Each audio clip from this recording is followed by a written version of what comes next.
andun yung struggle. Pero kung may tiyaga at ang isang OFW, pasaan pa at mararating kung anong goal ng pamilyang gusto.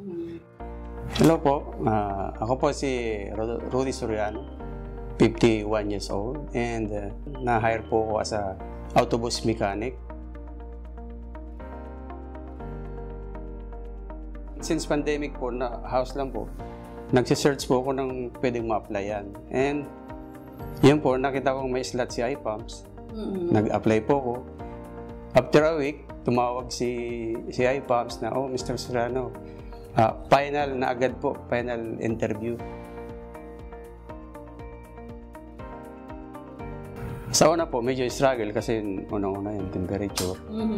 Tama-tama, kasagsagan ng dating namin din. December, malamig na.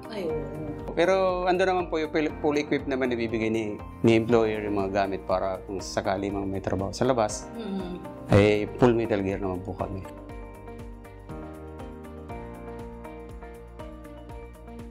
So ang pinaka-target ko na kung ibibigay na rin, pag-uwi ko, kung sana may loobin ng Diyos, sabay ko na silang masasama. I see. So, like after 3 to 4 years ka lang umuwi ng Pilipinas? Opo.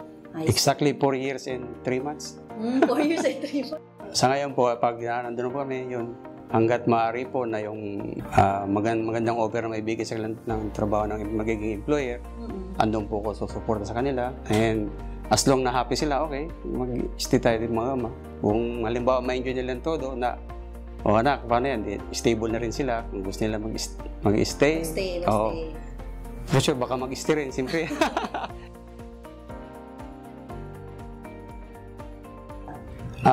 Sa mga new applicants na gustong mag sa Canada, andun yung struggle. Pero kung may tiyaga at ang isang OFW, pasaan pa at mararating kung anong goal ng pamilyang gusto mag-stay sa Canada.